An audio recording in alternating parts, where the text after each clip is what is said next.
Hello, everybody. This is Adam Elenbaas from Nightlight Astrology. It is July 27th, and there is a big lunar eclipse happening right as I'm actually speaking right now in the sign of Aquarius. And this lunar eclipse is conjoined with Mars Retrograde. And if you read anywhere online about this eclipse right now, you will see people immediately talking about how this eclipse is the longest eclipse of the century. See things like blood moon, and Mars is I read somewhere Mars is going to be the size of the moon, which was about the most absurd thing that I think I read. And thankfully that one was being debunked. But yeah, you're hearing a lot about this eclipse. So I thought, of course, we would take a little time to talk about this eclipse today. So I've got a list of things that we're going to look at surrounding this eclipse. Let me tell you some of the things we're going to look at in case you're curious. If I stick around, what will I hear? So we'll talk about this lunar eclipse in Aquarius, longest of the century. What does that mean? Does it matter? What about the fact that Mars is opposite the sun right now and, bigger in the sky? Certainly not the size of the moon, but what does it mean that it's bigger in the sky? We're going to talk about the fact that this eclipse is conjoined with Mars retrograde, that it's surrounding the south node. We're going to talk about the signs of Aquarius and Leo. What do those signs have to do with this eclipse? We're going to talk about things to look for in your birth chart. We're going to talk about the last eclipses that happened in Leo and Aquarius. We are going to talk about what it means that Saturn is the ruler of this eclipse because it's taking place in Aquarius, and that Saturn is also right now moving into a trine with the planet Uranus, which is, to some people in modern astrology, considered a kind of a modern ruler of Aquarius. So we'll talk about that and what that might mean for each of you or all of us. And that's the list of topics that we'll be getting through today. So a bunch of cool stuff to talk about. I hope that you're all having a good day, and I hope that you are not freaking out. I think that's probably the main message I want to get across today, is that while I love the amount of enthusiasm that exists out there, especially in social media land with eclipses and with big astrological phenomenon, I feel like astrology has moved up to the place where, when there's these eclipses that come along, especially because, okay, so pause. Have you guys been to the Weather Channel in like the past couple of years, or the weather, like weather.com or something like that? Because you will see that like even the weather channels, which are just supposed to be like objectively telling you, hey, this is literally, it's going to rain, or, something like that. But if you turn it to weather.com now, it's literally like, superstorms and super floods are about to ravage everyone in the world. It's like, and whether that's it's happening, there's wildfires also, but even the Weather Channel is like filled with just the doom and gloom of like every other kind of news offering that's like out there.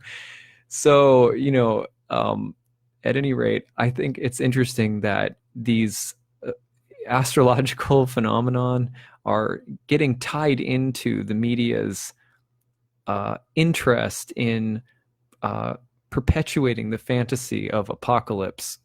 Whether it's politics or the weather or everything, there is a kind of apocalyptic feeling in the air, these days. As the yogis tell us, we're in the Kali Yuga, which is considered a dark age.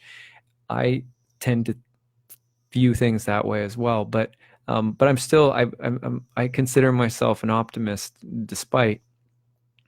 But astrological phenomenon are getting talked about. Blood moon, super moon, longest in the century, conjoined with Mars, which is going to be as big as a football field. And it's, it's these mega moons and this kind of language like this.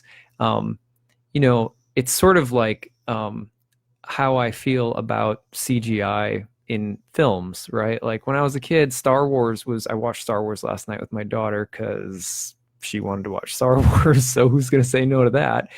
But it was actually an incredible moment. We were looking at my daughter's picture book of Star Wars, and I started telling her there's a movie, and she just like lit up. And Mercury's retrograde in my fourth house, home, family. Of course, like we had light switches that were sparking, and our internet went down, and we had to have a technician come out and someone repair a light switch. It was like all within 24 hours. It's like, okay, this is too literal. So at any rate, my daughter, we had nothing to do because obviously I couldn't work. My wife couldn't work. The internet's down. So showing my daughter a Star Wars picture book. So let's watch Star Wars.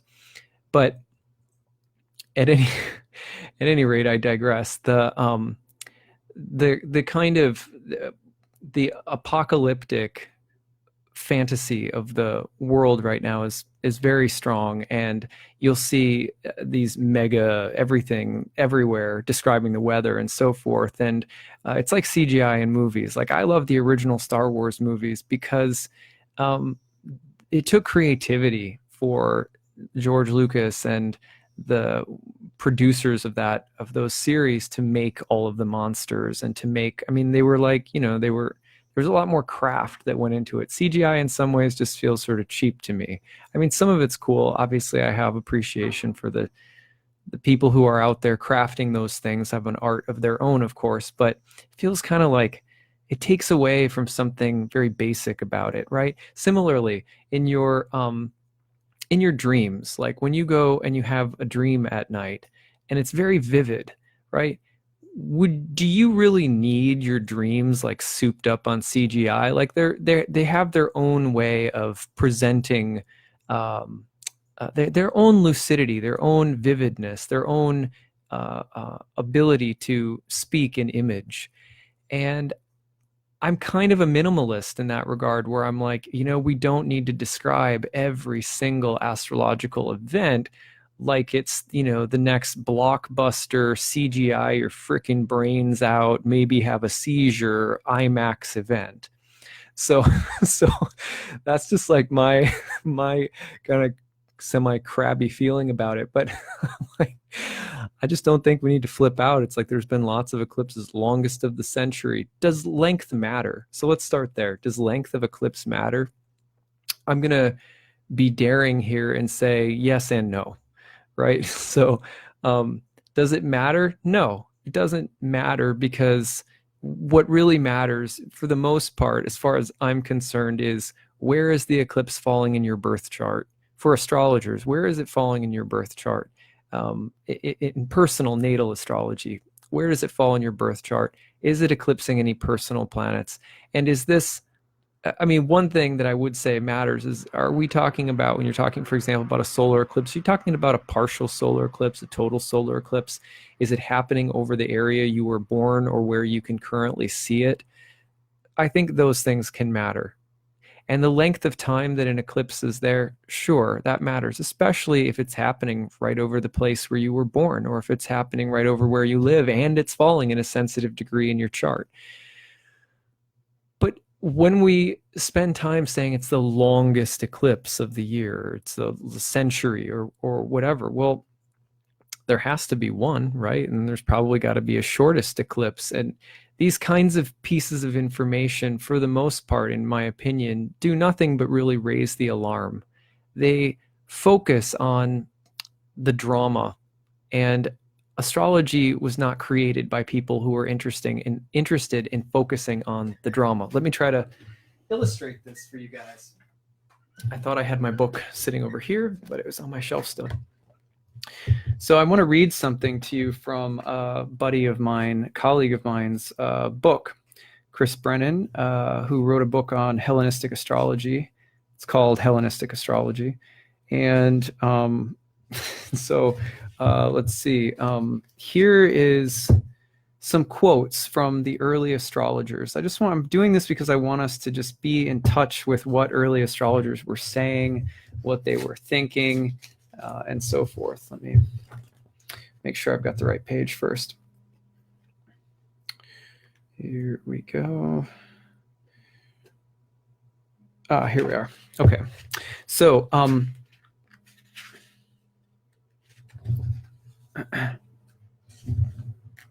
This is, by the way, a great book, and I'm going to show it to you guys so you can actually pick it up. Hellenistic Astrology, great book. Okay. Now, this is from Vettius Valens. This is Valens expressing something of a Stoic position, something that was common among Platonists, yogis, all sorts of different early philosophies, had a similar, if not virtually identical view. For God, in his desire that man should foreknow the future, brought this science into the world, a science through which anyone can know his fate in order to bear the good with great contentment and the bad with great steadfastness. Accordingly, then, the initiates of this art, those wishing to have knowledge of the future, will be helped, because they will not be burdened with vain hopes, will not expend grievous midnight toil, will not vainly love the impossible, nor in a like manner will they be carried away by their eagerness to attain what they may expect because of some momentary good fortune. A suddenly appearing good often grieves men as if it were an evil. A suddenly appearing evil causes the greatest misery to those who have not trained their minds in advance. Chris says later he expressed similar sentiments more strongly, and this is Vettius Valens' Anthology, which is essential reading if you're going to study Hellenistic astrology for sure.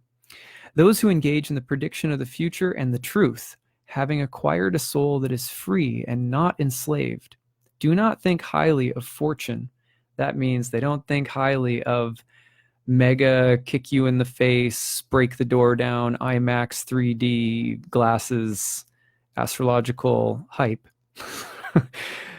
Do not think highly of fortune, and do not devote themselves to hope, nor are they afraid of death, but instead they live their lives undaunted by disturbance, by training their souls to be confident, and neither rejoice excessively in the case of good, nor become depressed in the case of bad, but instead are content with whatever is present. Those who do not desire the impossible are capable of bearing that which is preordained, destiny, through their own self-mastery, and being estranged from all pleasure or praise, they become established as soldiers of fate. Here's Firmicus Maternus. The study will most successfully bring us to the point where our souls will despise everything which is considered evil or good in human affairs. For when we learn of the approach of difficulties, we despise the threat of evils because we have learned from our doctrine about things to come. We do not shrink from dangers once foretold. By recollection of its majesty, our souls have formed themselves to withstand these things. We are not overcome by bad fortune, nor elated by promise of high office. Thus fortified by stable reason, we cannot be oppressed by ill fortune, nor overjoyed at the expectation of good. Here's Ptolemy. For first of all, it is necessary to consider that even for events that will necessarily result, the unexpected is apt to cause delirious confusion and mad joy, while foreknowing, in other words, the purpose of astrology, habituates and trains the soul to attend to distant events as though they were present, and prepares it to accept each arriving event with peace and tranquility. Here is Zoisimos, an alchemist from the 3rd century.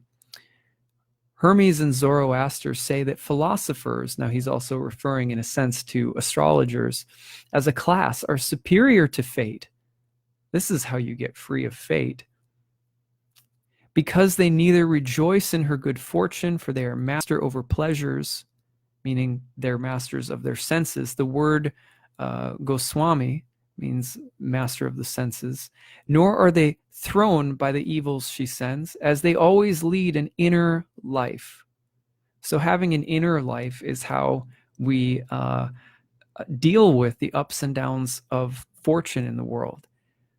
Nor do they accept the fair gifts fortune offers, since they look to an end of ills. And so what's implied there?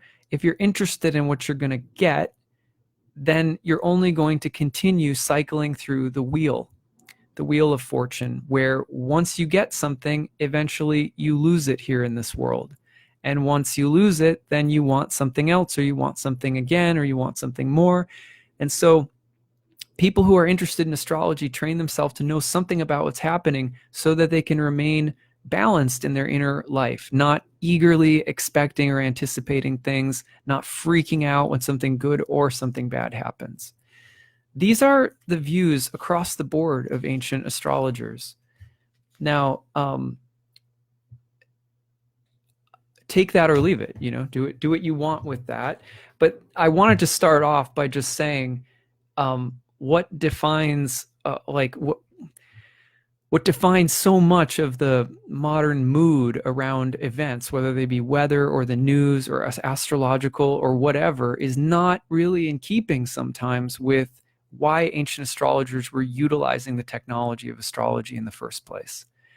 Now, I don't mean to just be like a hater, like sit here and try, it's easy to pick out things there's a lot of reasons to complain, right? So I don't mean to just sit here and, complain.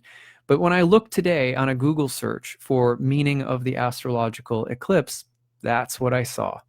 I saw a list of just, blow it out of proportion, using the language, the epic language of, these days, naming every storm, naming every rainstorm is now being named after a Greek god, for God's sakes. You know what I mean? So I thought, I just saw Chris Brennan joined us. Chris, you just missed it. I was just reading some quotes from your book from Zoismos, Ptolemy, and Valens, and others talking about why we should use astrology to help us maintain serenity and equanimity and not freak out. So you were just our celebrity here for a moment. So at any rate, so first and foremost, don't freak out. Just, general advice that I would have is just don't freak out. Remember that the ancient astrologers across the board, whether they were Stoics or Platonists or yogis from India, had a similar view, which was that the purpose of the knowledge of any of this was to grant us a kind of steadiness in the soul, or a steadiness of mind, a sense of contentment. So here's the other thing that caused me to do this. I did like 10 or so down the Google search and saw a lot publicly. The news will take an opportunity on an event like this, for example, to have an astrologer on, news episodes where, for example, to make it a little brighter after talking about nothing but heaviness for the first 45 minutes, they'll be like, and now a picture of a dog in a local softball game, and these kids got a check from the local NFL star. And isn't that great? And you'll see kids like in their uniform screaming. They're like, so like snip out, to give a clip of something that's like light and uplifting. So, okay, there's a super moon blood eclipse. What do you think your horoscope says? And then they'll flip over to someone who will say something. Hopefully one of our better astrologers is saying something, right? And then they'll flip back and the news anchor will be like, well, I hope that your fortune cookie is good for the day. So there's a way in which even popular media will capitalize on the drama factor of this event, and the sort of drama, the drama factor of people being interested in how a blood moon, super kick your butt, whatever, longest of the century will affect you. So it's low-hanging fruit for that kind of media. And that's not why we're here. From my perspective anyway, looking back to the roots of our practice, we're here specifically to not get lost in the streaming headline of drama in the world. Not that we're here to dissociate from it or ignore it either, but you get what I'm saying. So that's the first message, and to me, maybe the most important message of the day. Now let's talk about what you can actually potentially expect from the eclipse. So what defines a lunar eclipse is the darkening of the moon from the shadow of the Earth being sort of cast over the face of the moon. You have to think very generally about what the moon means, or what it has meant throughout the history of astrology. One of the main things that the moon has always been associated with in the most broad general terms is the realm of fortune. And the reason that it's been associated with the realm of fortune, the reasons are many, but let me give you a few. One is, how did ancient astrologers, especially with the sort of Platonic influence that was popular all around the civilized world of astrology, how did they think of fortune, or the material realm of fortune? Well, much like Taoists in the East, the realm of fortune is the impermanent realm of material changes, the ups and downs of material life.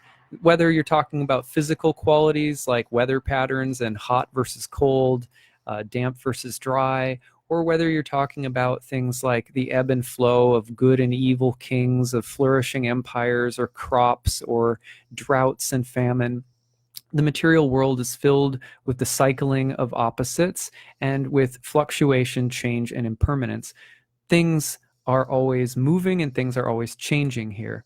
What planet most vividly and intimately describes that level of reality, you could say, by its very nature in the sky? The moon. The moon's face is always changing. She's the swiftest planet, you could say, moving through the sky the fastest. And her latitude is always changing relative to the ecliptic path of the sun. She's below it, she's rising up above it, she's going back down below it, back and forth like that, vacillating. So the moon demonstrates highs and lows and fluctuation. The light on her face grows, and it fades again. It gets full and it dies away again. Okay, so that's the material realm, and broadly a concept in Hellenistic astrology that was used throughout the entire sort of Greco-Roman period for this world of generation and change was fortune. Well, that's how it's been translated over time, as fortune. So you can think, first of all, as the moon is being eclipsed. Put the pieces together very simply. When a shadow falls across the surface of the moon, who represents fortune, there are changes in fortune. There are changes, in other words, of material circumstance. Now, solar eclipses aren't totally dissimilar, but to distinguish it a little bit, the sun, as I talked about in a few videos this past week, actually, the sun was related to concepts that are a little bit more abstract, you could say, comparatively. The sun, for example, is related to a kind of companion concept called spirit. Spirit, as I was mentioning in another video, has to do with the mind, for example, and not only the mind, but perception of the mind, cognition and wisdom, clarity, insight, and even the idea of the spirit or soul, the kind of consciousness that exists behind the mind. Valens has some esoteric statements that I read the other day that were sort of illustrating some of that. When I talked about what constitutes an astrological breakthrough, we were talking about the sun and Uranus and things like that. An eclipse of the sun happens when the light comes over the sun. You oftentimes will see things related to the sun having more to do with purpose. What am I here to do? What do I know? Who am I? Where am I going? More, almost in a sense, existential, spiritual kinds of questions. Now, that's not to say that the moon in the realm of fortune is devoid of spiritual meaning or that it has nothing to do with your spiritual path, but it's different because many esoteric views from the ancient world basically say that the spirit soul is in a temporary material body. And so the realm of fortune has more to do with the coming and going of material changes and circumstances comparatively compared to the sun. So when you think of a solar eclipse, you often think about a change in terms of your light, your understanding, your sense of purpose or ambition, sort of direction in life, spirit changes, those kinds of things change. Lunar eclipses happen and you're thinking about changes in the realm of fortune, changes to material circumstance, often things that are a little bit more outside of your control or perhaps environmental. For example, the moon is connected to all different kinds of vehicles that are thought to house or hold the spirit soul, like the body, like your family and upbringing, your heredity. We would maybe conclude genetics these days, or your family situation, your socioeconomic status that you're born into, all different kinds of factors that you don't necessarily have a clear sense of having chosen, even though, again, philosophers from different traditions have suggested that there is a kind of intelligent selection to the way that the environmental circumstances are arranged. But that's the realm of fortune. So when you have lunar eclipses, generally speaking, the way that I have thought about them in my own practice is to think about them as material circumstances, sometimes environmental or not fully in your control, are changing. Now, when material circumstances change, of course, that's going to impact your sense of life direction or purpose. For example, to use a simple like sort of analogy, some environments that we're born into are not conducive to necessarily supporting the kinds of ambitions or actions that we wish to take in the world. You can see a lot about this in birth charts by looking at the relationship of the sun and the moon in houses and aspect with one another, their dispositors, things like that. But for example, the sun may be like, let's say you're born with the desire Aries sun or something, you want to be a rock climber, right? But that's your natural kind of, you really like to be a rock climber, but you're born into a family that lives nowhere near any place to climb. Well, there's an inborn challenge that you have to face due to the environment. You got to find some rocks, right? It's a simple example, but you get the idea. Some people want to be singers, and they happen to be born the son or daughter of a famous singer. Different situation. Some people don't want to be singers, and they're born the son or daughter of a famous singer, and that might be a challenge. You see what I mean? So environment and soul purpose are always in cahoots with one another. They're always interacting with each other. That's one way that I've come to think about the interaction between the sun and the moon. So a lunar eclipse is often all about the way that your environment is changing, the way that circumstances are changing around you, and that can impact your life direction intimately, but is not it's not exactly the same as what the kind of feeling or the kinds of events that tend to happen around solar eclipses. They're just different. The difference is sometimes subtle, but hopefully that gives you some things to think about. Now, so think about that. The next thing to think about is that this particular lunar eclipse is happening in the sign of Aquarius, that it's happening with the South Node, that it's happening with Mars retrograde. So let's unpack each of those. So first of all, that it's happening around the South Node is very important, because not all eclipses are identical, specifically because of they may fall around one node or the other. So you get a solar eclipse, you're always going to have the sun and the moon lined up around one of the nodes, because it's a conjunction between the sun and the moon. The time of a new moon, it's conjoining either the north or the south. For example, on August 11th, the sun and the moon will be conjoined in Leo at about 18 degrees, right on the north node. However, if you look at today's eclipse, right now as we're speaking, sun and the moon are opposite. So the sun's conjoined with the north node in Leo, moon with the south node in Aquarius. So there can be some tension between both nodes in a lunar eclipse, because you have the opposition between the sun and the moon. But I always still focus on the actual moon when it's being eclipsed, because it's the moon's light that's being eclipsed. And so thinking about which node the moon is around during a lunar eclipse is a key part of how I interpret lunar eclipses. So in this case, the south node. So what does that mean? Well, in ancient astrology, different things were said about the nodes of the moon in different traditions. For example, in India, they say something a little different than they do in sort of Western Hellenistic and medieval tradition, and so on down the line, and vastly different than what we say today about the nodes. So I've explained this a number of times, so I'll just say it again in brief. The south node of the moon in ancient Western astrology was said to, for example, one thing that was said about it was that it was said to decrease both the good and the bad. And sometimes that's taken to mean that it will just decrease the good or the bad of whatever planet is associated with it. For example, if you have Mars on the south node right now, Mars being a malefic, the south node may decrease the violence or harm that Mars may cause right now, or the irritation or temper or something like that. So that could actually be a good thing, because when you decrease a malefic, hey, that's not so bad. But when you were to decrease, if Jupiter was with it, it would be potentially decreasing the goodness of Jupiter. That could be like less gain than you might hope for, or decreased benefits, or something like that. So, okay, that's one way of thinking about the South Node in Western astrology. But I believe that more esoterically than that, what's being said here, when we have an esoteric statement like the South Node of the moon decreases both the good and the bad, especially when compared to the way Indian astrologers thought about it, you're actually getting a statement that has to do with an understanding of fortune. Because remember, the moon's nodes are related to the moon, which is related to fortune.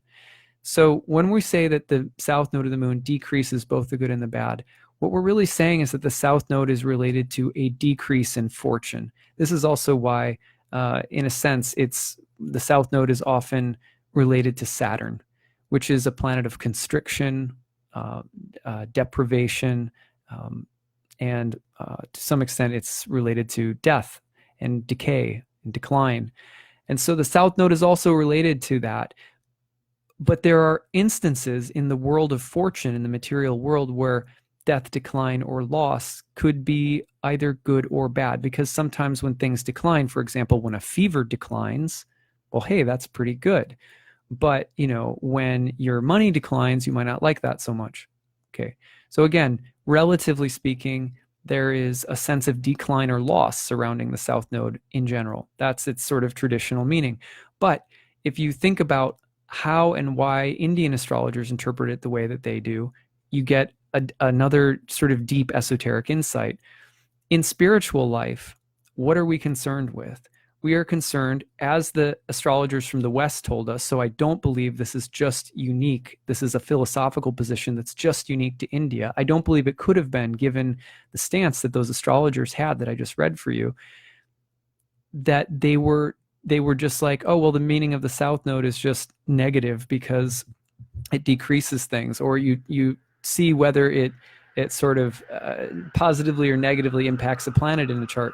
Yeah, fine. On a functional, sort of technical, interpretive level, that's true. But remember, these were esoteric mystics, right? So what did they believe about fortune? Not something to be attached to. That's all across the board, what we just read from all of those quotes: Ptolemy, Firmicus Maternus, Zoismos, Valens, etc.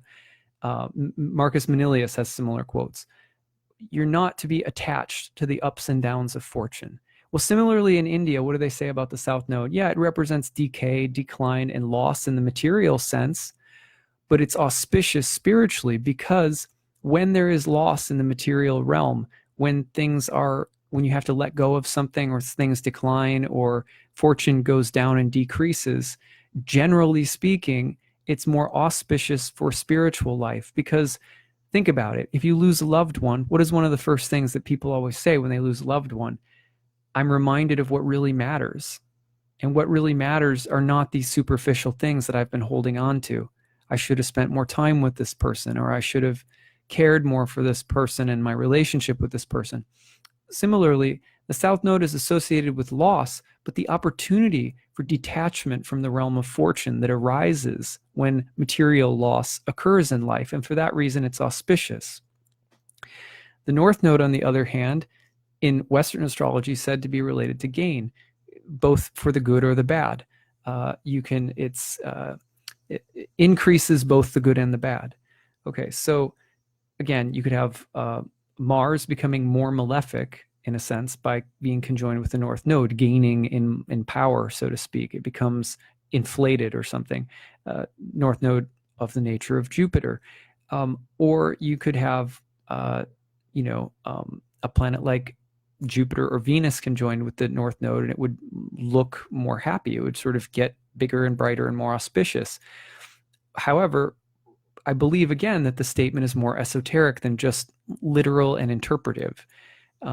Because think of what the ancient astrologers thought about the realm of fortune in general, which was not to be attached to it. What do Indian astrologers tell us about the north node of the moon? They say it tends to represent where you are hungry, or where there is an appetite, or where there will be gain, or focus on gain, consumption, hunger, etc. But that's considered to be malefic in Indian astrology, specifically because in spiritual life, gain is the thing that potentially throws you off from your spiritual knowledge. So where there is gain, where your bank account starts going up, you start getting things you want, you start consuming lots of pizza, it's easy to forget to do your yoga. Basic idea, right? So those are a brief rundown of the nodes. This eclipse surrounds the south node of the moon, which means that there are themes of loss, decline, change toward diminishment, or letting go, or surrendering, possibly encounters that inspire you to eliminate something or to say no more of something. Death is also a possibility. The cutting of cords, the simplification of things, so all manners of decline, materially speaking, as well as there being an opportunity for greater detachment from things that are unhealthy, things that are essentially not feeding your spiritual life.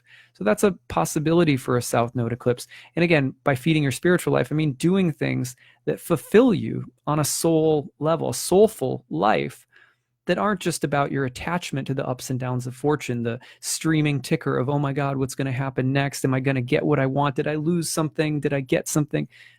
When I say spiritual life, in the most basic sense, I'm talking about getting off of that hamster wheel. What does a life lived that beyond that hamster wheel feel like? You know what I mean?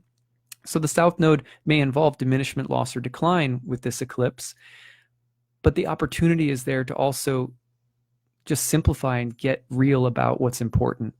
And so that's a South Node eclipse, you might say. Now, what about Mars retrograde? Well, here you have the god of war. And remember, I've explained this in the past too with retrogrades. The planet normally moves against the grain of the primary motion of the sky. So the primary motion of the sky carries a planet from rising in the east to setting in the west. And it's the fastest motion that we see in the sky. No planet moves faster than the merry-go-round of the 24-hour day, carrying everything from rising to culminating above to setting in the west. Nothing goes faster than that. Nothing can overtake that. But every planet is moving against the grain of that. And that's a metaphor. That was a metaphor, you could say, that was a metaphor that Plato used in Timaeus to describe this material realm.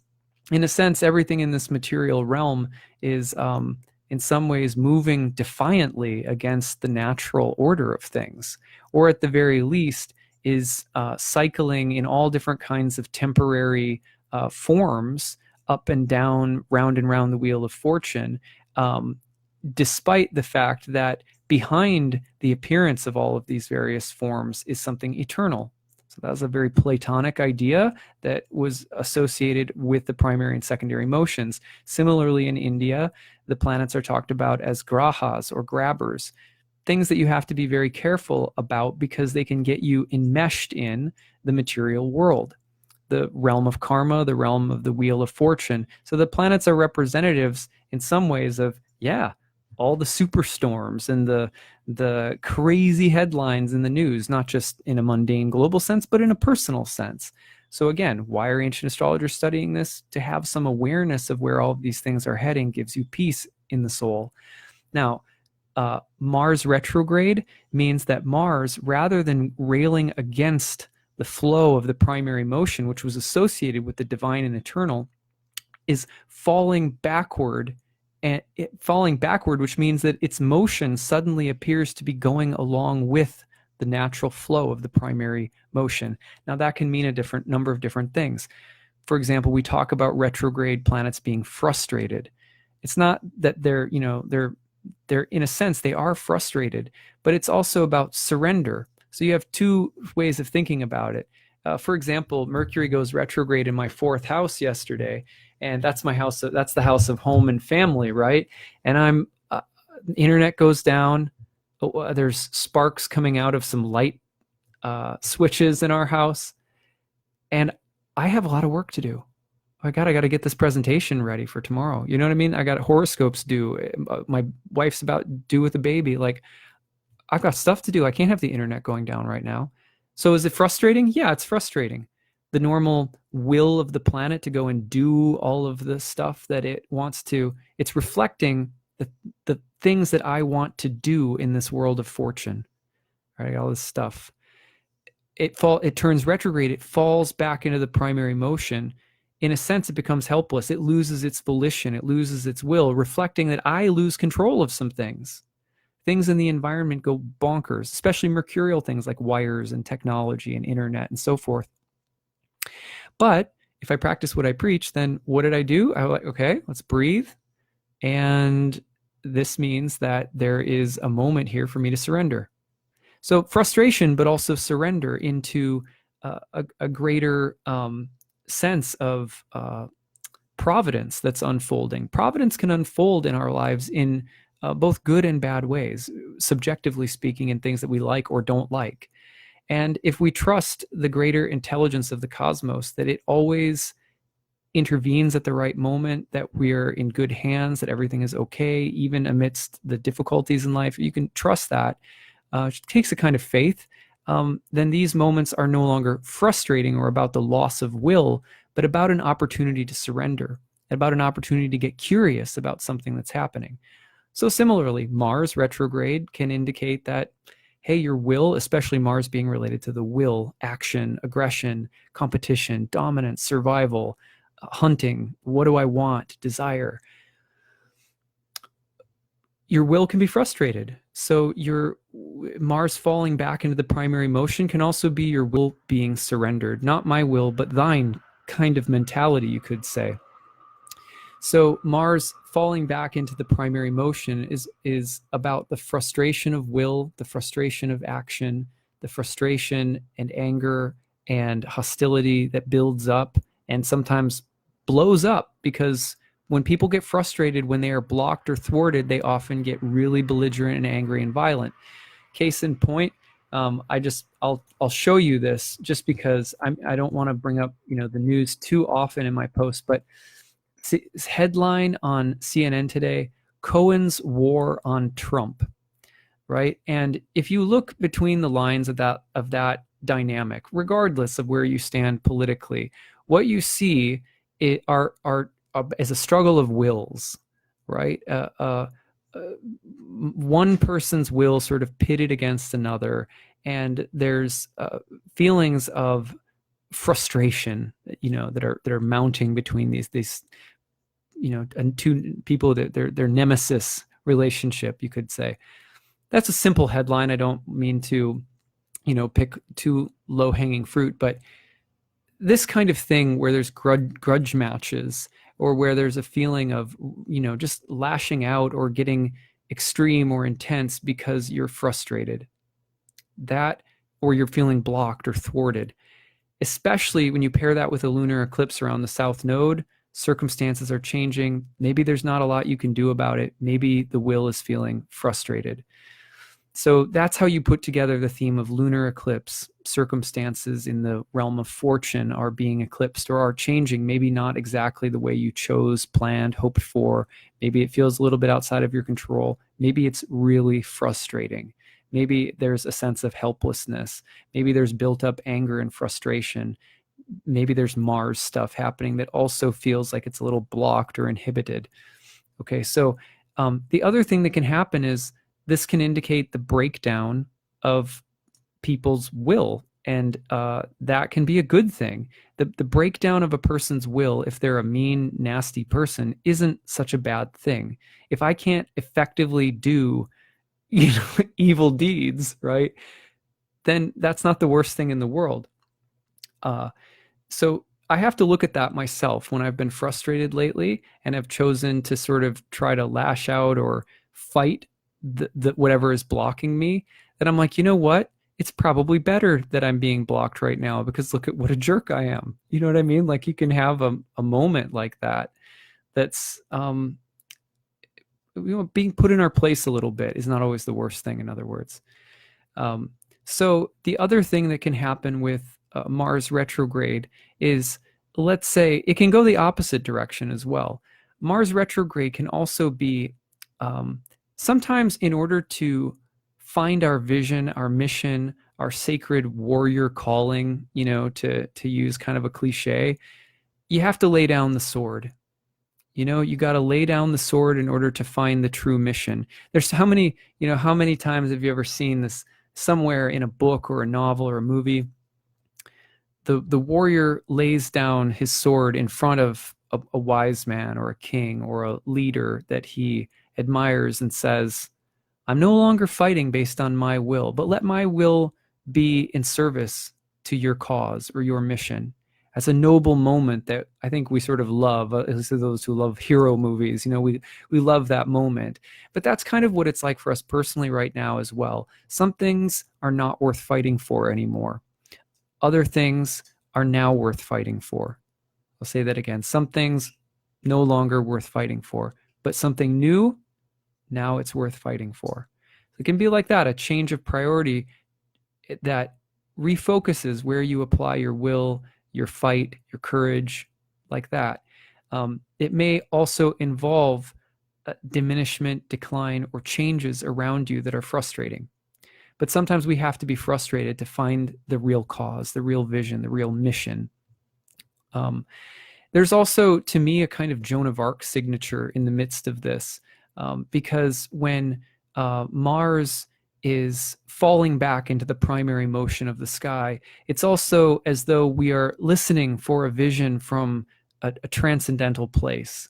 How can my will be guided by something bigger than myself? And maybe that's something spiritual as well. So to me, there's almost a kind of Joan of Arc feeling about this one, receiving a vision and a sacred battle, a holy calling that will require some act of submission and surrender, but perhaps also some fight and courage. So those are different ways of thinking about the Mars retrograde signature. Now, what about Aquarius? Well, with Aquarius, you're thinking about an air sign. You're thinking about a solid or fixed air sign. You're thinking about it as a masculine sign, and it's the domicile or rulership of Saturn, the home of Saturn. So when you have a Saturnine Aquarian influence, you also have some very interesting themes there to think about. For example, Saturn, not a lot of people think about this with Saturn because we use the modern Uranus rulership a lot of the times with Aquarius. And that's like, to me, in some ways, that sort of has stripped Saturn of some of its traditional meaning and association with Aquarius. It's helpful to know. I've said this a bunch before too, but Saturn is the dimmest of the visible 7 traditional planets. It's the outlier. It's the one who lies at the margins. It's the dim and distant one. And so with Saturn, there's also always been a sense of the recluse or the hermit, the contemplative or the mystic, the one who sits, the shaman with their hut outside of the city. That's also Saturn. And Saturn is also the black sheep. Saturn is the one who was kicked out of heaven by his son Zeus and becomes the one who's the outcast from the golden age. So there's something about Saturn that can resemble bitterness, curmudgeonly, old, like Scrooge in the first act of A Christmas Carol. Scrooge is railing on about how corrupt society has become. And on his gravestone, you'll notice in the film version, I can't remember if it's in the book or not, but in the film version, he's born when you see his gravestone at the end when he's seeing his own death. He's born in Aquarius.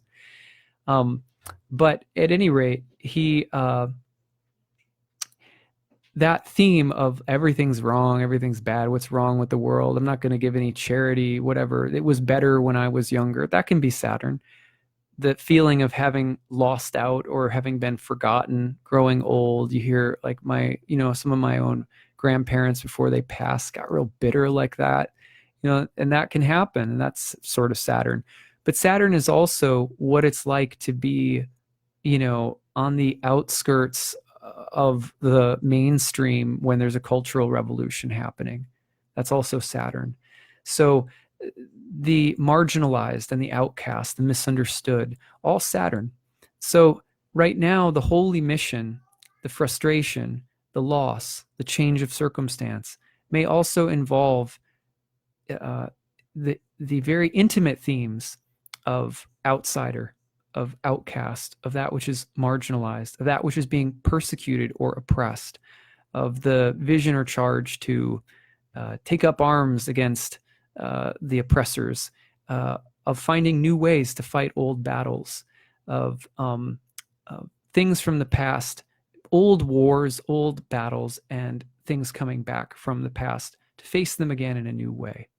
So I think that you can think of Aquarius with the theme of outsiders being very strong, but also Aquarius and Saturn also traditionally related to the sciences. Saturn has a long relationship of being involved with different forms of knowledge and understanding and wisdom, scholarship. You will often see Saturn in the charts of people who have deep discipline and focus when it comes to an art, a craft, a skill, a discipline. And especially in Aquarius, which is a social sign, and the sign of the water bearer. Now, the water bearer is an interesting symbol that was related, for example, long ago. It was related loosely, if I remember correctly, in the Nile or in Egypt, to the flooding of the Nile, the deltas, and the coming of the waters after winter in the sort of springtime. Now I have to double check. It's been a while since I read something about that, but the water bearer is a herald of spring in some ways, but it's still in the darkness. And so within the darkness, but the year is moving toward the light, the flooding of the waters coming back. But you're also thinking about the cupbearer of the gods, the servant of the gods, the emissary of the gods. And there is a sense whenever any kind of revolutionary comes, whether it's Galileo or or Gandhi, that there is a theme of being an outcast, an outsider, being the dim, distant one, but also of having knowledge from the gods, of knowledge from heavens, of watering the people by giving them the breath of progressive understanding that floods the status quo. There's a kind of celestial water that pours through Aquarius and can enliven us right now with this alignment with Mars retrograde. So you can think of Aquarius in these ways, participating in these ways. Now, sometimes people say, all right, cut right to the chase. What's going to happen to me? But I don't like to do that for the same reasons that I read you the quotes earlier. So I know it's sort of sadistic, but I want people who listen to my work as an astrologer to work their understanding, sort of mind and soul, spirit understanding of what's happening, because having a deeper knowledge of this language means that you have the ability to relate to it and see the events in your life in a way that is richer than just the interpretive move of the astrologer. That's why I always include all of this stuff and I make people sit through it, because it's the way that I learned, and it's the way that so we tend to teach in the way that we learned, and it's a way that grants you deeper freedom as a listener and as a learner of astrology, in my opinion. So at any rate, that being said, now I'll talk about things to look for in your birth chart. The first and simple thing to look for is about the 4th degree of Aquarius. So that's where the eclipse is happening, loosely conjoined with Mars retrograde in the south node of the moon. So look for that degree in your birth chart. I would look at the whole sign house of Aquarius. You can find the whole sign house by starting with whatever your rising sign is, going in zodiacal order. Every sign gets one house around the wheel.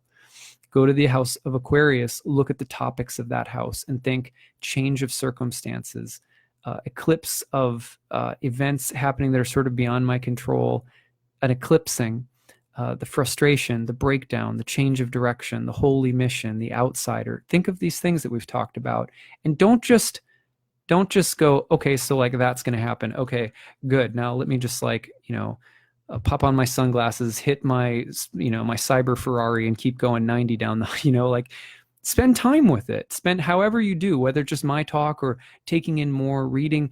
Take some actual time with the signatures archetypally of the eclipse. Let it work on you. It's like in alchemy, you have to have an alembic to do alchemical work, which is something that you place the material in and then you cover it. So similarly, one of the other reasons that I do longer talks and that I encourage you guys to go deep with this stuff, in different directions too, is that it's alchemical. You've got to put a lid on it and let it cook. So spend time with this material today and think about your birth chart. do some journaling, do some writing, take a walk, spend time with it, because that's how it really starts to work on you. That's how astrology starts to change your relationship to the events of destiny and fate. It's not enough to just kind of go like, okay, give it to me, and then what's going to happen, and then boom, that's good. Okay, so look for the 4th degree of Aquarius in your birth chart. Look at the whole sign house topics of your birth chart. Chris wants a cyber Ferrari. That sounds really cool too, right? So now we have to make some kind of meme to fit that. But at any rate, another thing to think about is that the last time that eclipses were happening in Aquarius and Leo was like roughly 1998 to 2000. So you can look back at that time in your life and say, okay, between 98 and 2000, what was happening in my life? Because this is a nodal return from that period, roughly 18 years ago. That's a great way of kind of comparing themes and events in your life that can help you make deeper and more meaningful connections to what's happening right now.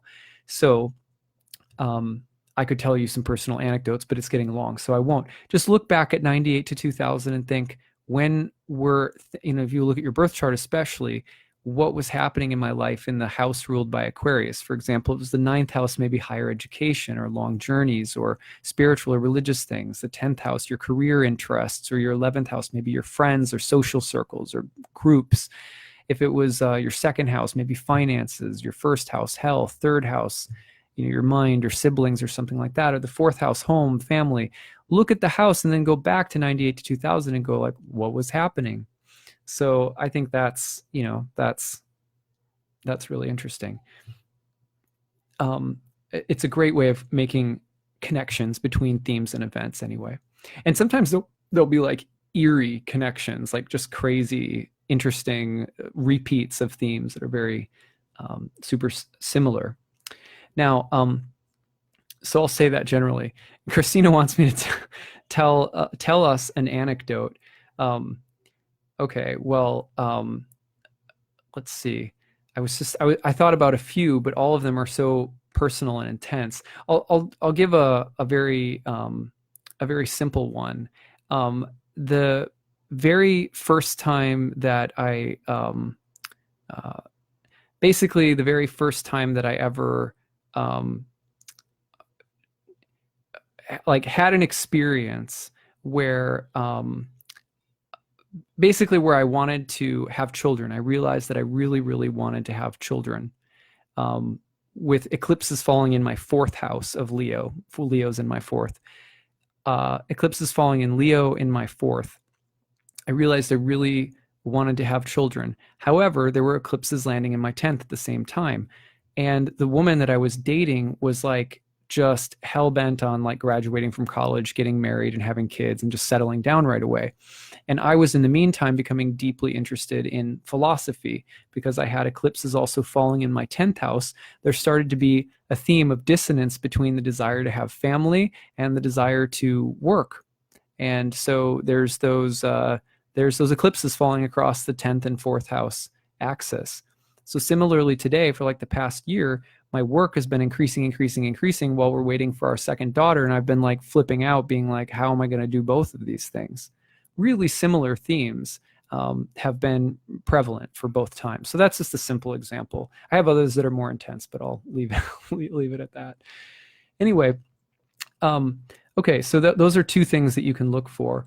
The 4th degree of Aquarius, the house of Aquarius in your chart, or the 4th degree if you are doing quadrant-based houses, and then comparing to 98 to 2000 time and events.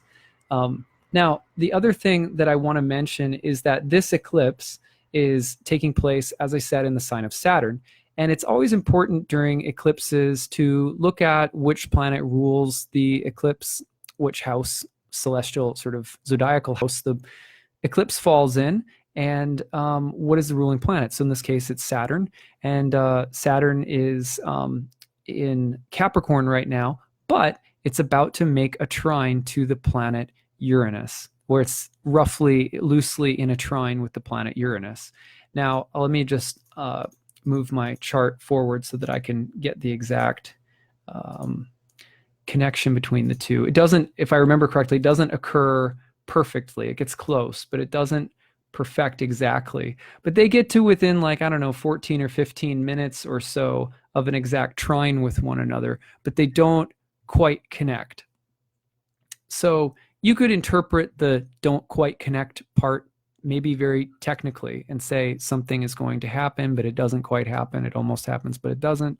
Okay, maybe. Or at least there's some kind of delay or something like that. Maybe you could go down that road.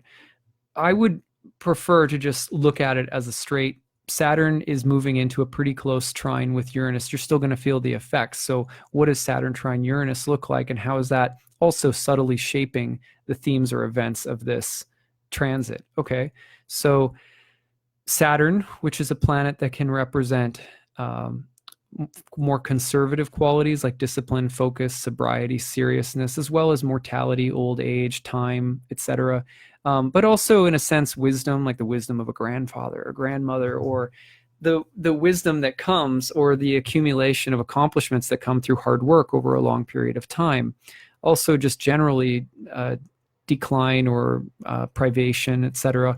So if Saturn is trying to Uranus, and first of all, a trine is constructive, and Uranus is all about revolution, innovation, originality, eccentricity, etc., then one perhaps very positive outcome of this entire eclipse is also the idea of bringing a more serious focus or a more committed frame of mind and marrying it to something very creative and original and eccentric or outside of the box or whatever. So you kind of have the ability for hard work, ingenuity, innovation, discipline, and results, right? So this idea of like an inventor, the image of an inventor in their lab, like sort of tinkering and working so hard, and then achieving some kind of breakthrough. And it's recognized, and it solidifies, and it turns into a result. Think of Alexander Graham Bell when, discovering the technology for the telephone, or his father was a teacher of the deaf, and you can think about his work with teaching technologies for teachers of the deaf. That was also a big part of his life. So anything in his life, though, you read a bit of his biography, he had to work very hard, so invention and hard work together yielding results. That's one theme. Potentially it's also sort of peripherally or subtly involved in this eclipse, you might say. Also, you could say, and this is not as exciting, but on the shadow side, you could say that a kind of conservative energy and a rebellious or defiant energy are getting together in cahoots, which sometimes looks like conservative empowerment. I'm stealing that phrase from Richard Tarnas, but if I remember correctly, conservative empowerment could be a theme where the themes of the kind of more hard, cold, rigid themes of Saturn are being amplified by the defiance, rebelliousness, etc. of Uranus.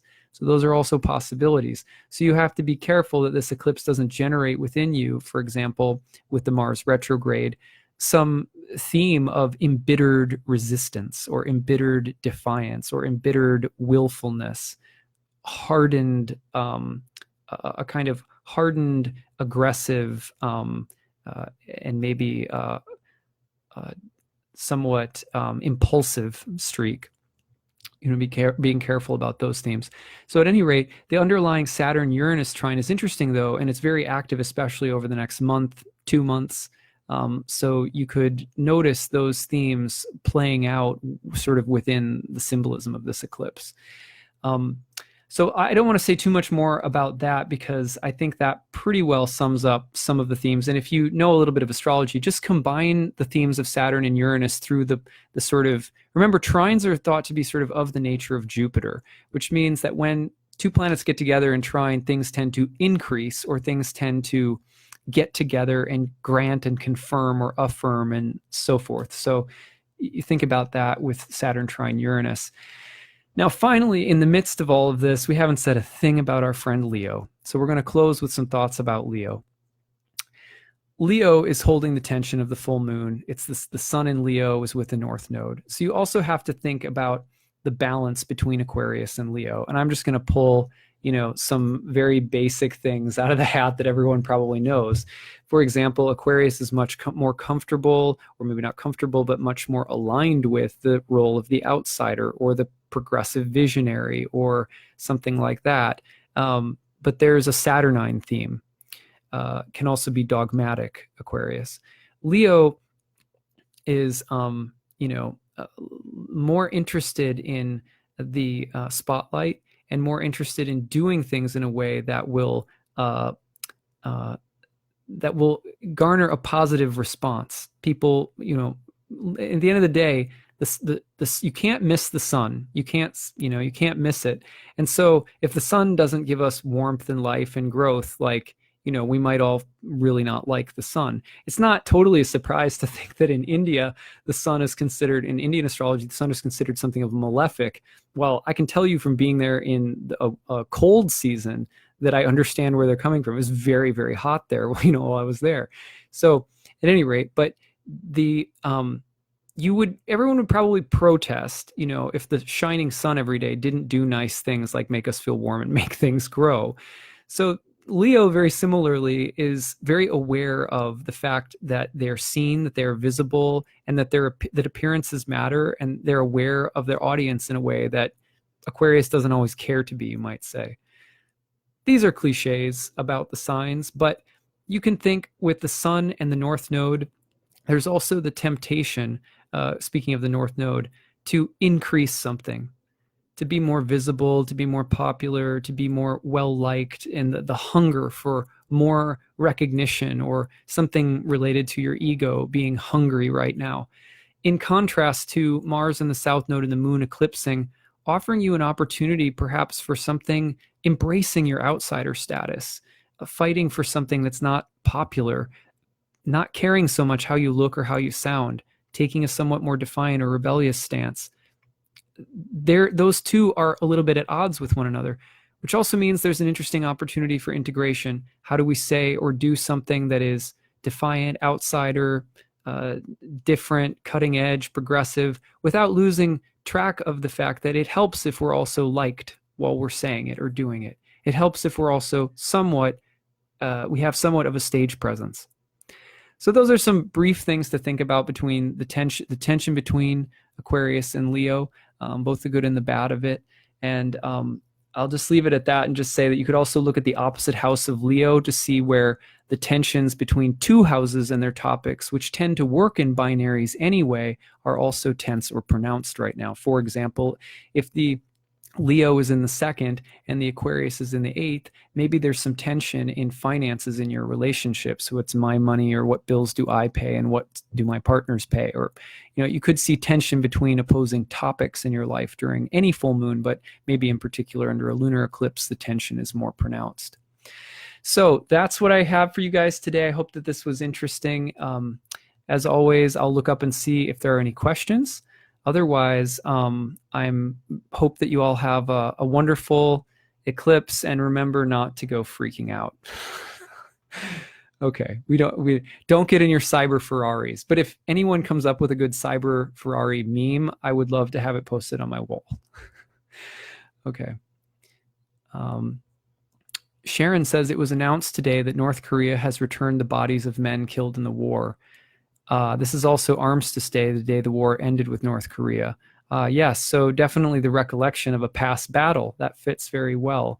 The end of the return of something from the past that's also an ending and a kind of culmination. Beautiful.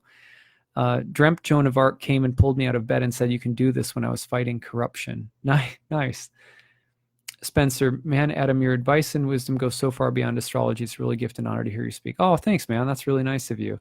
I always try to throw in my spiritual path with yoga, and bring it into what I do.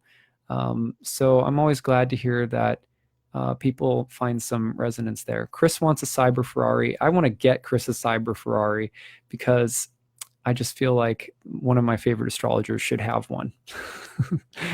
Anyway, Isabella says, on my ascendant at 437. Ooh, yeah, that's intense. It's right there. That's a pretty personal level of change you've got going on. You got married to a Leo during 98 to 2000. Well, there you go. Well, kick him to the curb. No, I'm just kidding. It's time. Margaret says, moving from California to East and entered 5 years of healing school.